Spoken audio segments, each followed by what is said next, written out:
Bonsoir pour tous ceux qui se connaissent, bonsoir. Je vais vite éponger ce direct. Bangando. Non, il n'y a pas de musique. Non, il n'y a pas de musique. Allez, fêtez-vous à moi. Il n'y a pas de musique ici. Vous ne faites pas. On ne fait rien. Bonsoir. Enfin, je fais vite ce direct pour non seulement rappeler le programme qu'il y aura cette semaine. Voilà. Et j'ai encore eu beaucoup de volonté de faire le direct parce que je viens d'écouter une émission là qui m'a purement choqué. Je ne vais pas entrer dans les détails. Sur France 5, pour ceux qui regardent souvent France 5, ils ont des débats là souvent en soirée. Et j'écoutais et Le Drian a été invité, le ministre Le Drian, donc sur les questions de relations internationales, il devait s'exprimer en tant que ministre de l'Europe et des Affaires étrangères, il devait s'exprimer sur certaines questions. Et bon, il y a la question ukrainienne qui était débattue, mais il y a la question malienne aussi, dont on a posé. Déjà, j'ai regardé l'expression faciale, tu vois comment le type est gêné. Ils savent très bien le banditisme qu'ils organisent là-bas. Mais ce qui m'a choqué dans la déclaration, ce que j'ai beaucoup plus retenu. En fait, déjà, le premier point qui m'a un peu choqué, comment il justifie? Il dit que, en fait, que la France s'adosse. En fait, c'est ce qu'il veut dire. Que la France, en réalité, s'adosse sur les conclusions des voisins du Mali pour effectivement dire qu'ils ne peuvent pas collaborer avec une junte militaire qui est contrôlée par 5 colonels et qu'eux dénient la démocratie. Et que ce qui arrive aujourd'hui au Mali, que tous les voisins du Mali sont contre le Mali. Et comment on va accuser la France? En fait, ça m'a posé... En fait, je me suis demandé, mais vous voyez, les Français, lorsqu'ils veulent détruire l'Africain, ils vont utiliser les propres contradictions des Africains pour les tuer. Il dit clairement, il se dédouane. Il dit en fait, il ne faut pas en vouloir à la France. C'est ce qu'il veut nous dire. Parce que même à l'intérieur, hein, en Afrique de l'Ouest là-bas, même à l'intérieur, là où le Mali se situe, sur son espace géographique, tous les pays voisins sont contre les Maliens de cette junte militaire. Donc le gars se dédouane, il dit en fait, nous on s'est adossé sur la revendication des voisins. Donc il ne coupe même pas le peuple malien, qui dans sa majorité soutient la junte militaire. Après on lui dit, mais qu'est-ce que vous êtes habitué de faire, puisque là ils ont renvoyé les Danois, ils ont renvoyé votre ambassadeur, et ils sont en train de mettre en cause Barkhane. Le gars dit clairement, Le Drian dit clairement, il dit, on ne partira pas. Écoutez comment ça sonne. Le ministre des Affaires étrangères d'un pays, de la France, dit à un pays souverain, au Mali, il dit que nous on ne part pas. Tu es chez toi. Quelqu'un vient chez toi. Tu n'es pas content du comportement de la personne. Il est désagréable. Le chez toi, c'est ton lieu. C'est ta vie. C'est ton intimité. C'est une partie de toi.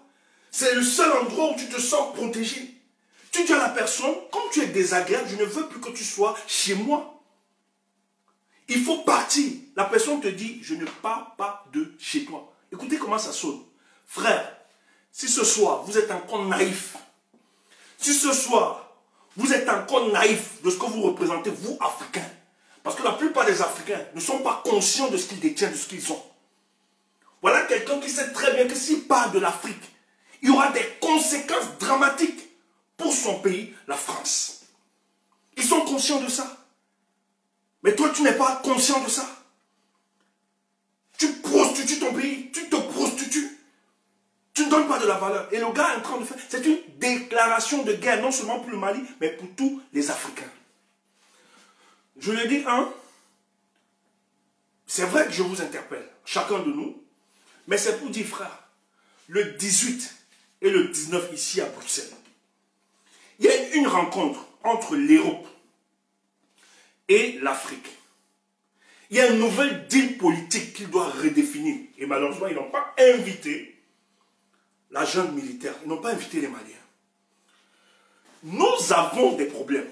Tous nos pays. Je dis bien tous les pays africains, nous avons des problèmes. Donc il faudrait que chaque Africain se retrouve le 17, pour ceux qui ont pris le 17, pour ceux qui ont pris le 18, on doit se retrouver pour manifester. Et nous, Camerounais, nous avons un problème. N'oubliez pas le Drian. Le Drian, si Biya, son régime est là, il faut comprendre que le Drian est pour beaucoup de trucs. Allez revoir le discours du Drian par rapport à la situation du Cameroun. Ce monsieur balbutie tout le temps. Il est embarrassé par la détermination du président Maurice Kamto. Il ne veut pas parce qu'il gagne beaucoup. Parce qu'il est dans un business. La question même du Mali dont nous évoquons, vous savez très bien que son fils a un dossier là-bas sur l'établissement des cartes d'identité. Ils sont en train de masquer tout ça. Ces gars ne nous aiment pas. Et le 18 et le 19, ils vont être ici à Bruxelles.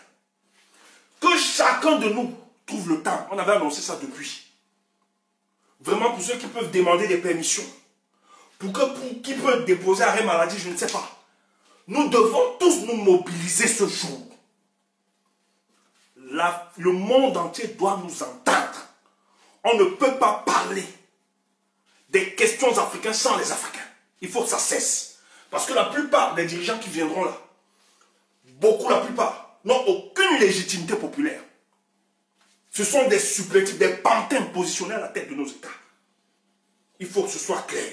Donc, mobilisons-nous pour le cas du Cameroun. La mobilisation est effective le 18. Vendredi le 18, à partir de 11 h, nous devons noircir toute l'Union européenne. Les drapeaux camerounais doivent être visibles. Les messages et nos interpellations. C'est très sérieux. Parce que le business qui se passe, le statu quo que nous avons dans nos pays là, la plupart ce sont ces gars-là. Ce sont ces gars. Ça me permet d'introduire le sujet pour lequel je voulais sortir. J'espère qu'on ne sera pas très long. Je ne veux pas être long. Il faut que les gens aient dormi. Il faut que les gens... aujourd'hui, il semble que c'est la fête de l'amour. Pour ceux qui vont aller faire l'amour, qu'on les libère. Nous, on est concentrés pour le combat, pour le moment. Tu entends ça, non? Tandis que toi, tu fais l'amour, bien tu fais de l'amour. Nous, c'est le combat. On réfléchit comment les choses vont passer. Connerie. L'amour, c'est chaque jour. Donc, ce qui se passe, vous aviez vu, ça me permet d'introduire le deuxième sujet. Vous avez vu la photo de Biya, Chantal Biya, Franck Biya, toute la famille circulait sur la toile. Je tiens à vous rappeler, c'est des photos sélectionnées. C'est une communication. Depuis un certain temps, la présidente de la République, avant, ce n'était pas trop ça. Chantal se rassure de faire une communication de proximité, d'intimité familiale. De plus en plus, il y a des événements au sein de la famille. Quand il se passe, il se rassure de balancer. Donc, les photos que vous voyez sur la toile n'ont pas, en fait, ne sont pas venues sur la toile accidentellement. C'était planifié. C'est une opération de communication politique. Ne soyons pas naïfs. Aussi vrai qu'on peut regarder la photo, peut-être la beauté qui entoure, mais il faut poser la pertinence politique de cette photo. Vous avez remarqué dans cette photo, non seulement il y a les membres de la famille, mais il y a tout autour des conseillers blancs derrière.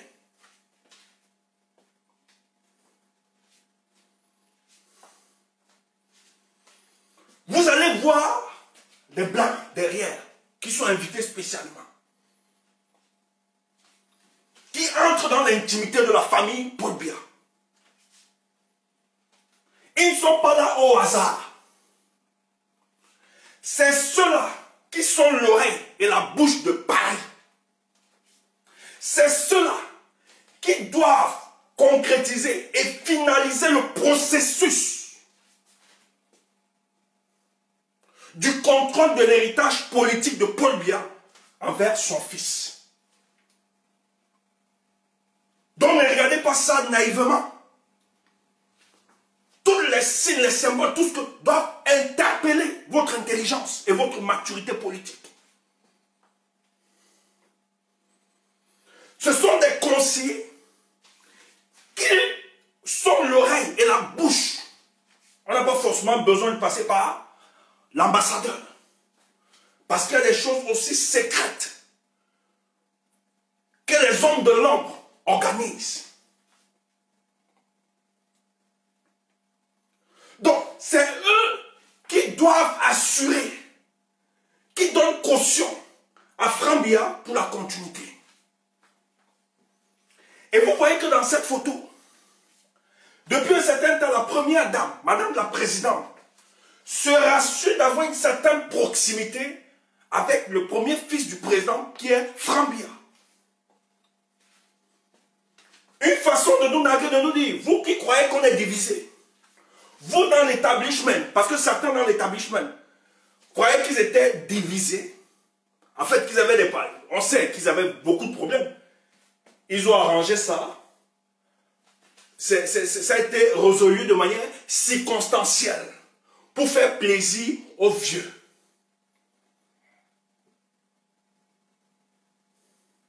C'est ce qu'il faut rappeler. Parce que ce bal d'hypocrite, le jour où Paul Biya va fermer ses yeux, vous verrez le visage de chacun. Donc cette opération de communication, on le veut, le souhait de Paul Biya, qui a toujours été que son fils puisse relayer. Mais la femme, au départ, n'était pas très d'accord parce qu'elle n'avait pas trop de garanties. Donc la famille s'est mobilisée, des conseillers ont organisé pour arranger, s'il arrivait, le départ spontané de Paul Biya. Il faut toujours que la famille présidentielle ait le contrôle de ce pouvoir. Donc, Franck Biya doit protéger l'héritage politique du vieux. Il ne doit jamais avoir de guerre. Mais malheureusement, vous ne savez pas qu'est-ce qui est dans son cœur. Qu'est-ce qu'il pense de son cœur lorsqu'il aura la réalité du pouvoir, parce que le pouvoir corrompt. On n'est pas sûr que les garanties d'aujourd'hui peuvent être les garanties de demain.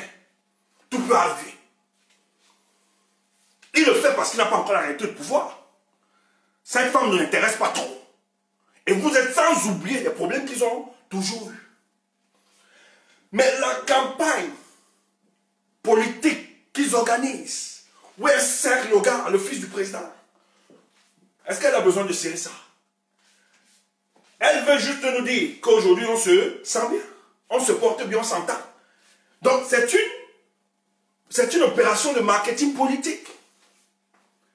C'est très faux, c'est très fake. Analysez bien, c'est fake. Mais comme on est dans des calculs politiques, des deals politiques, il faut ça. Et ceci me permet d'évoquer la situation de Papa Essomba. Moi, il l'appelle Papa Essomba. Papa Essomba est quelqu'un que j'aime pas foncièrement, que je n'apprécie pas. Parce que là, nous autres, nous là, peut-être vous ne nous connaissez pas. Même si vous nous demandez pardon, quand vous nous offensez, même si vous venez un jour vous nous demandez pardon, nous on vous pardonne. Parce qu'il faut pardonner. Parce que le pardon, c'est l'annulation de tout sentiment de vengeance. C'est ce qu'on l'a souvent défini ici comme ça. Quand je te pardonne, c'est que j'annule à moi tout sentiment de vengeance. On n'est pas amis. Je suis prudent.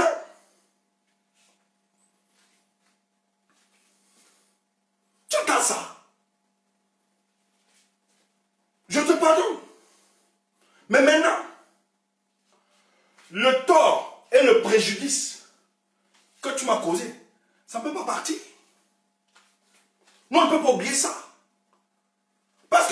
si tu l'as fait une fois, un jour tu peux récidiver. Ça fait que nous sommes prudents. Donc même si tu t'es détruit, tu te casses, tu demandes pardon, nous on te pardonne, mais nous on n'embrasse pas. Parce qu'un homme intellectuellement stable et équilibré, il y a des dérives qu'il ne faut pas frôler. Il y a des limites à toute chose.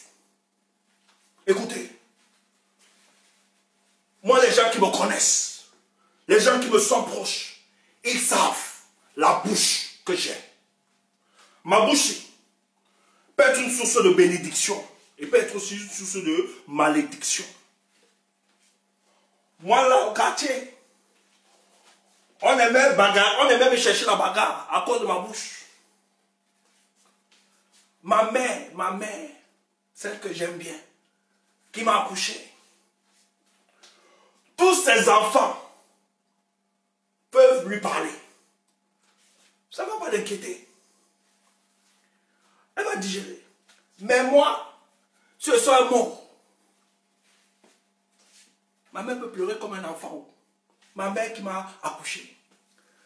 Je ne parle pas trop, mais je suis tranchant avec ça. C'est Dieu qui m'a donné. Mais, comme je sais, c'est pour ça que nous on réfléchit par 1000 fois avant de parler. Il y a des choses sur lesquelles on ne se prononce pas. Quand je vois des gens nous attaquer ici, bon, ils attaquent des communautés, je ris seulement. J'ai dit ici un seul instant, si nous, on pensait village, c'est que vous êtes que ici, les gars même n'ont rien fait. Mais nous, c'est parce qu'on parle République, qu'on aime la République. Et on ne peut pas encourager des choses aussi mortifères telles que le tribalisme avancé. C'est pour ça que pour nous, quand tu es intellectuellement équilibré et stable, il y a des limites qu'il ne faut pas frôler. Maintenant, tu vas dire que oui, c'est parce que l'autre a attaqué. C'est pour ça que tu réponds non. Ça ne justifie pas ça. C'est pas parce qu'un Ghana a attaqué que toi aussi tu dois te comporter comme ça. C'est que tu es un idiot. C'est que tu es un idiot. Tu peux te justifier de cette façon. C'est facile. Sinon, nous aussi on pouvait faire ça. Que oui, elle, non. On serait dans un café-naou. Donc, rien ne justifie de te conduire, de marcher dans la bêtise, parce que l'autre l'a fait. Recherche toujours ce qui rassemble les hommes. Recherche surtout ce qui peut soumettre les hommes. Recherche ce qui peut valoriser l'être, que d'être dans la division. C'est pour ça que les choses comme le tribalisme, on ne supporte pas ça. Tu es à côté de nous, tu peux être 100 ans, on ne te demande pas où tu viens. Non, ça ne nous intéresse pas. Pour nous, ce qui nous intéresse, c'est la valeur intrinsèque. D'autres ont dit qu'on a fui mouf. Moi, je ne me sais pas de quelqu'un, c'est pas que tu veux, c'est qu'il n'a plus la valeur que nous recherchons. Tu entends? Quand on se sépare des gens, ce n'est pas à cause de la tribu. C'est à cause de la valeur intrinsèque. Même si on ne dit pas tout. Même si on ne parle pas tout. Un jour, vous saurez la vérité. C'est ce que nous recherchons chaque jour. Toi, tu es là, petit idiot, petit villageois. Tu dis que Stéphane Toumou supporte Maurice Kamto. Parce que Maurice Kamto est de la même ère géographique comme lui. Tu es imbécile. Tu es un idiot. Ça veut dire que tu m'insultes. Tu insultes mon intelligence. Donc, tu dénies cette capacité de réflexion en moi. Tu m'infantilises. Tu es un idiot. Est-ce que tu ne sais pas que, en dehors de Maurice Kamto, il y a beaucoup de leaders. Bamleke de l'opposition, mais tout le monde n'a jamais cheminé avec eux. Momo, ministre, vice-ministre de la Justice, c'était un COPS. Un COPS. S'il est là, il connaît. Il m'avait demandé de prendre la présidence de la jeunesse de son parti PADEC. Moi, je suis trop fier de moi. Hein. J'ai dit, dis donc, moi, je ne peux pas en politique pour être président des partis des jeunes. Mouf, va avec. Ça me donne quoi? Mantoma, il n'est pas Bamleke, il est Yabassien. J'étais le SELCOM, le chargé des relations publiques dans son parti le plus. Le jour où on n'a plus vu la valeur intéressante, on est parti. Il m'appelle, pardon, tu ne peux pas te sacrifier, on a créé le parti, c'est nous qui avons créé. Vous prenez l'acte qui légalise son parti, mon nom figure. Mon nom figure. Je suis membre signataire de ce parti, c'est nous qui créons ce parti.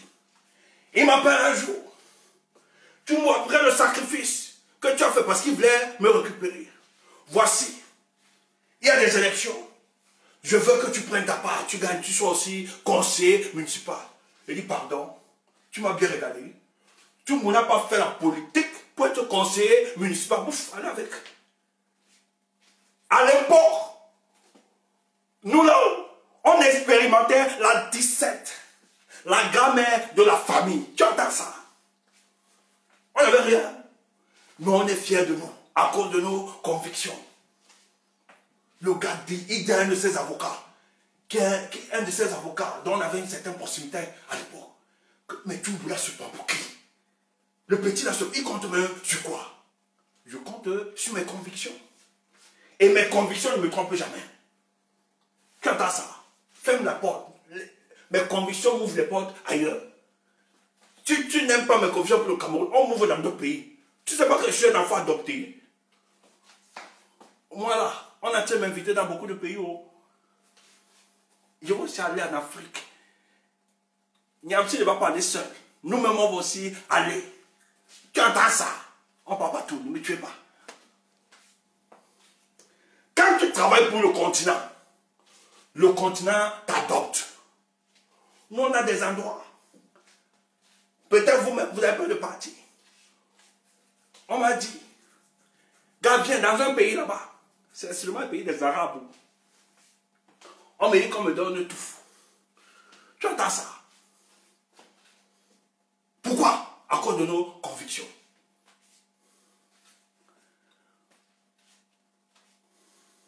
Toi, tu es là. Tu viens t'amuser. Imbécile. Idiot. Ouf. Donc le gars, il était sur le plateau. Il a vilipendé la communauté Bamleke. N'ayez pas la mémoire courte.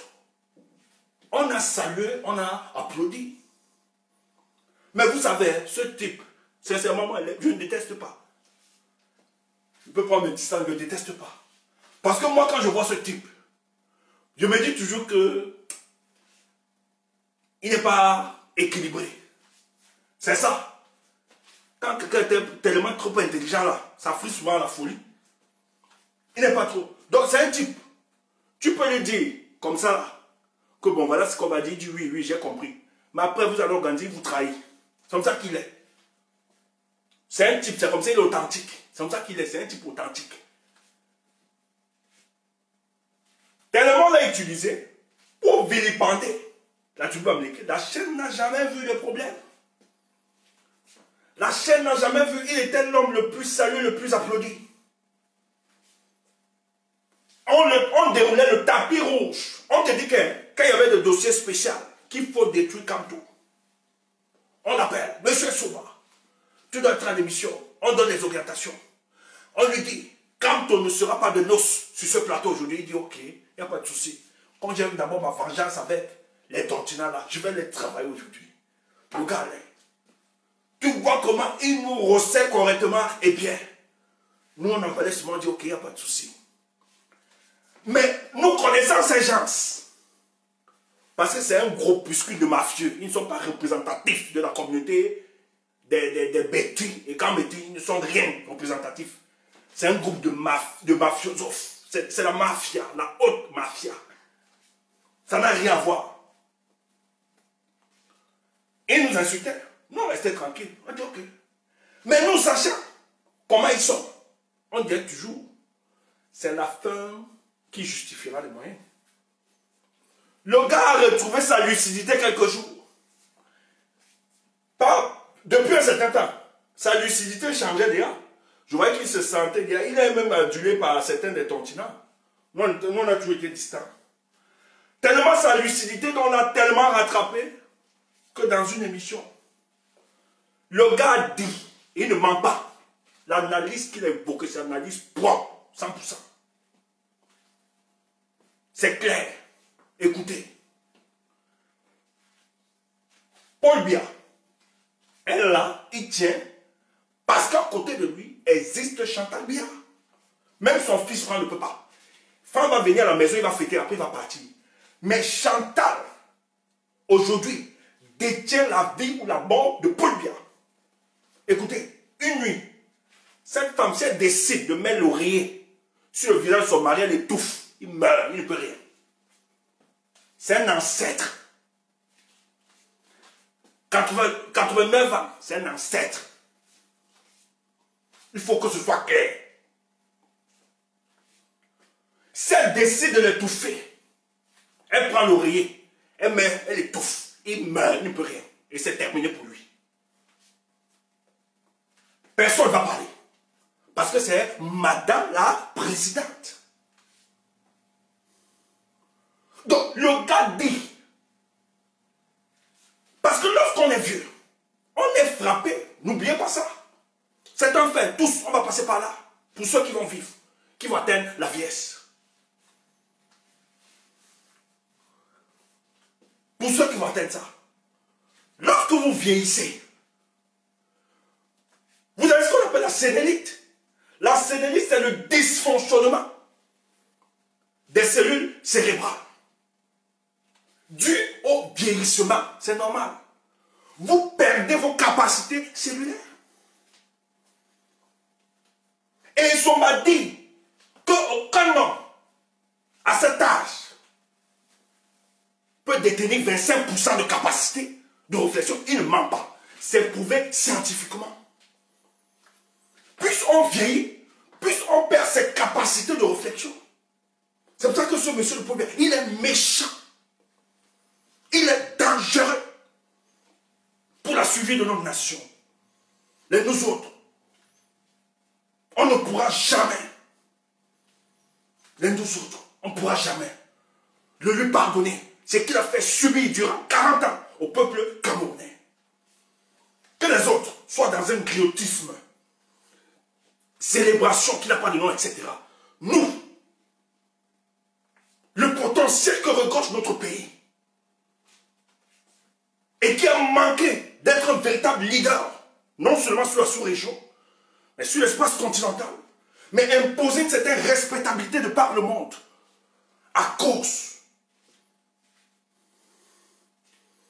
de l'incompétence de ce monsieur, et du mauvais cœur de M. Biya, nous n'allons jamais le lui pardonner. Et ça, c'est parce qu'il est président de la République. S'il n'était pas président de la République, je ne serais jamais là à ouvrir ma caméra parler de lui. Il est président de mon pays.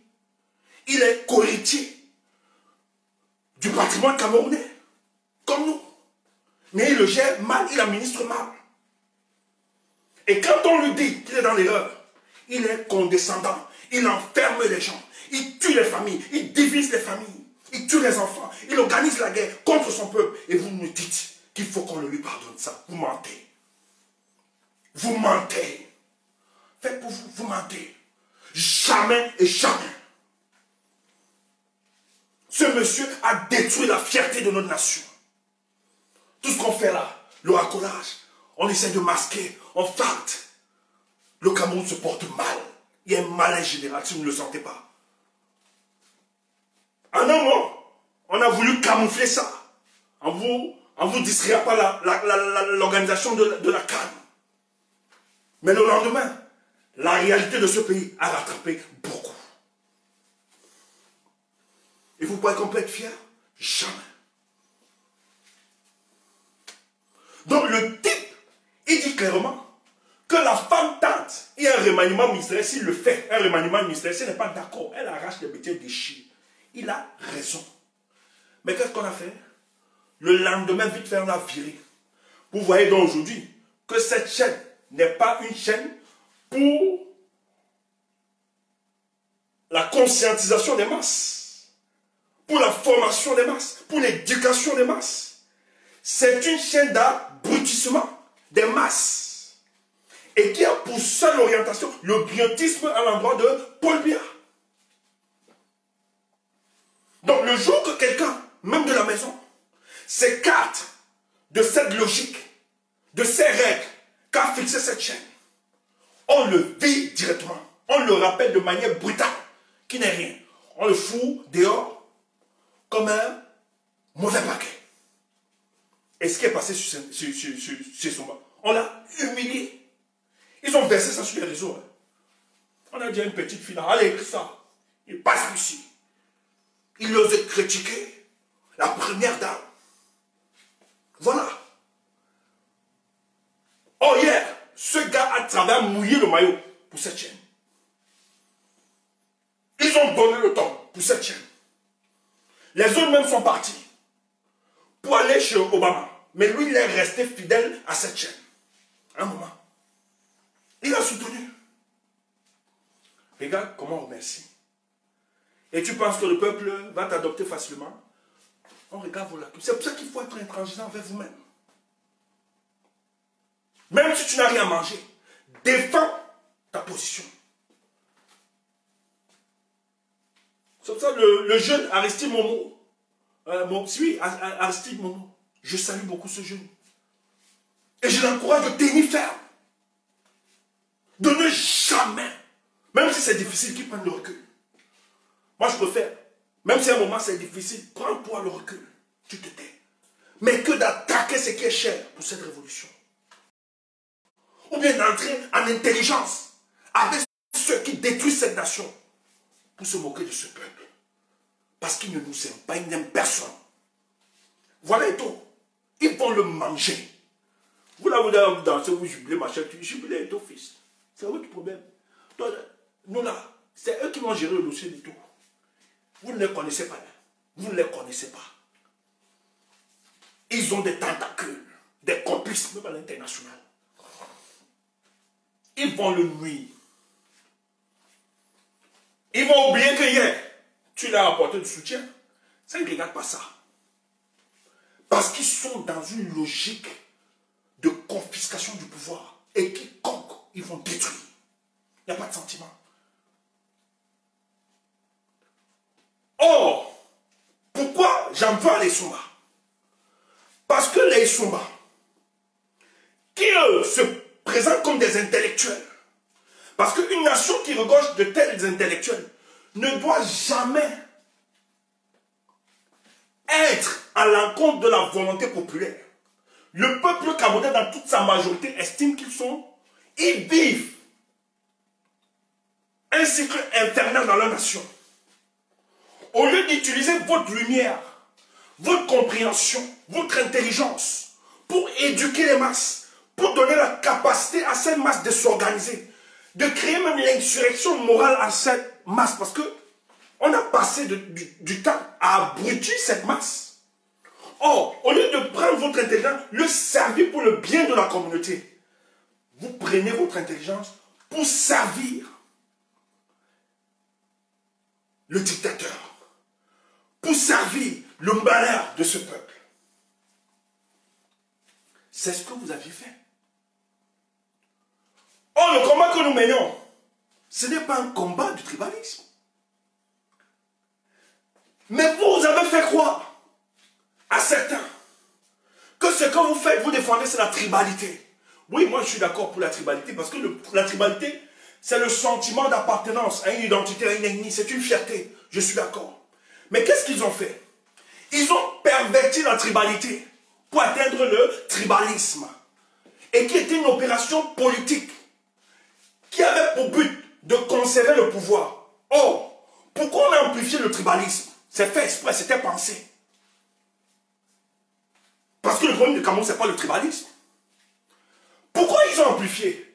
Parce qu'en fait, lorsque dans ces circonstances, parce que le tribalisme est la dernière arme, surtout les dictateurs africains, c'est l'une des armes, dernière arme, que le dictateur instrumentalise pour se maintenir au pouvoir.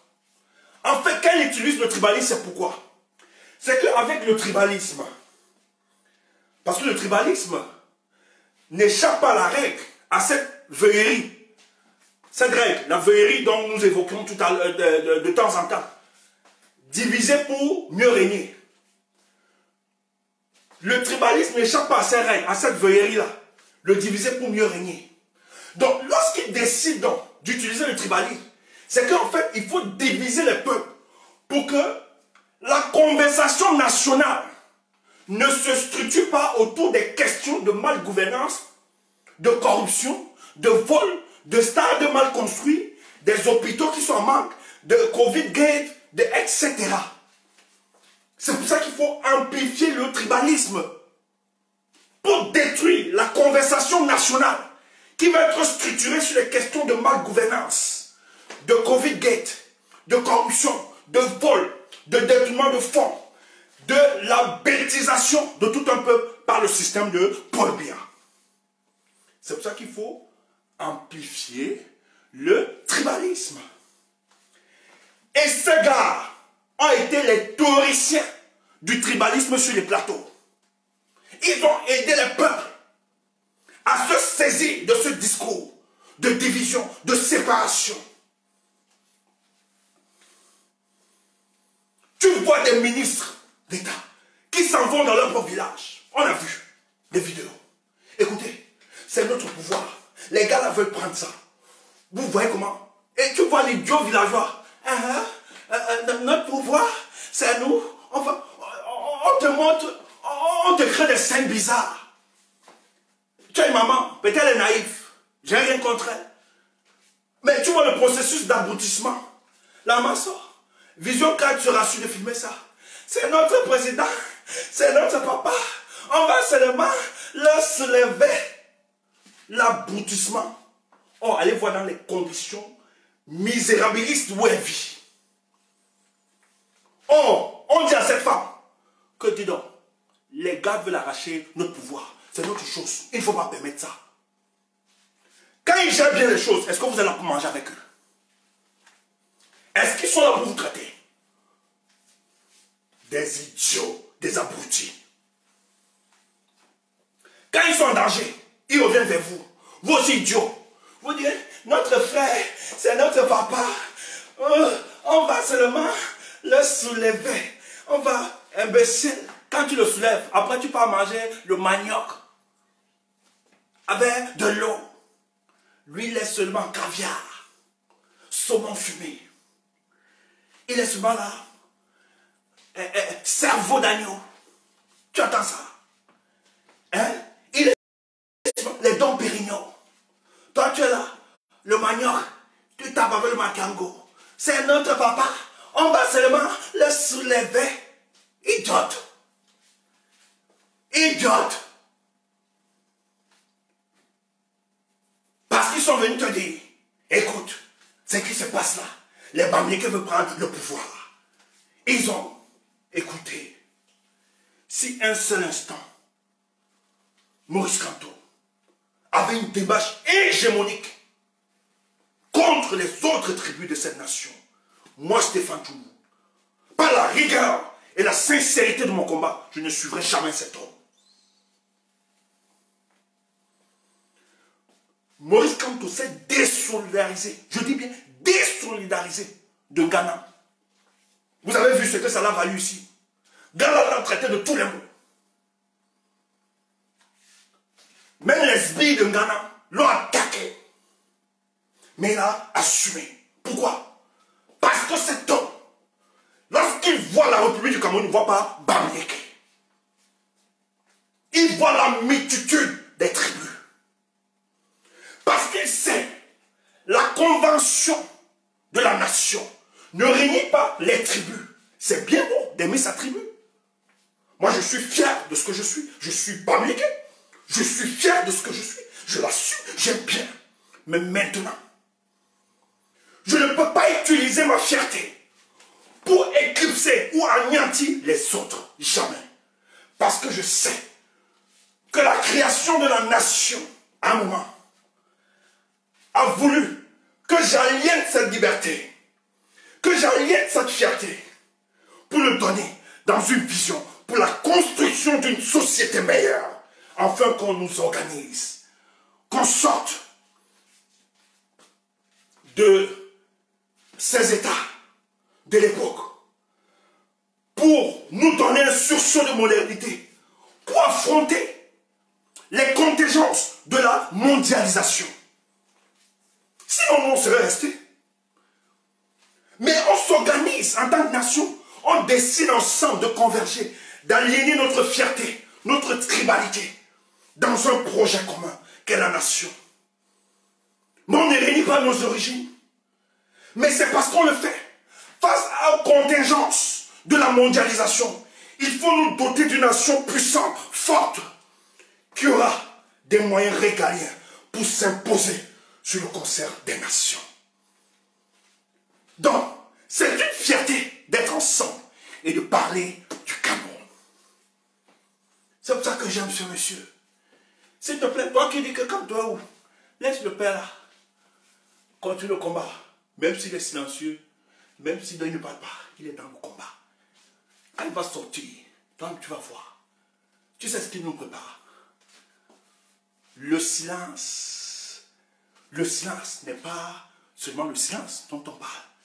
Dans le silence, on réfléchit, on parle, on murmure, on veut des choses. Tu entends ça?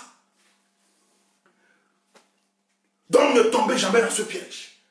Maurice Kamto n'a pas manqué de désavouer ceux qui avaient ces logiques. Il a rappelé à plusieurs. Et nous, on doit le dire, on doit insister. Que toi, tu es Bamileke, tu suis Maurice Kamto parce qu'il est Bamileke, tu as perdu le chemin. Parce qu'il va te décevoir. Il n'est pas là pour les Bamileke. Donc je t'invite à suivre Maurice Kamto. Pas l'idéal. Pas les idéaux qu'il porte. Et non de le suivre parce qu'il appartient à ta tribu. Ça, c'est les salades de café de commerce.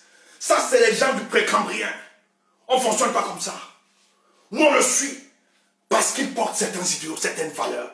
Et il a l'épaisseur d'affronter le régime en place. C'est pour ça que c'est l'homme le plus craint de la nation camerounaise. Ils le savent. Et personne, je dis bien, personne ne peut challenger le leadership de cet homme. Allez créer des fanfarons, allez ne sortir n'importe quel star. Personne ne va déstabiliser l'amour que nous avons pour cet homme qui s'est donné, qui s'est livré pour la nation camerounaise. Mes frères, bonsoir. Le 18, nous on vous attend. Il faut qu'on manifeste, le Cameroun doit parler. On doit parler aux Européens. C'est le combat. Nos frères qui sont restés de l'autre côté, ils nous font confiance parce que nous devons nous exprimer. Il faut que cette conspiration du silence finisse à jamais contre le Cameroun et contre l'Afrique. C'est ça. Et tenez-vous tranquille. Je tiens à rassurer mes compatriotes, mes combattants. Le porte-parole de la basse est toujours là. Le mouvement des boycotts, je suis avec vous à 100%.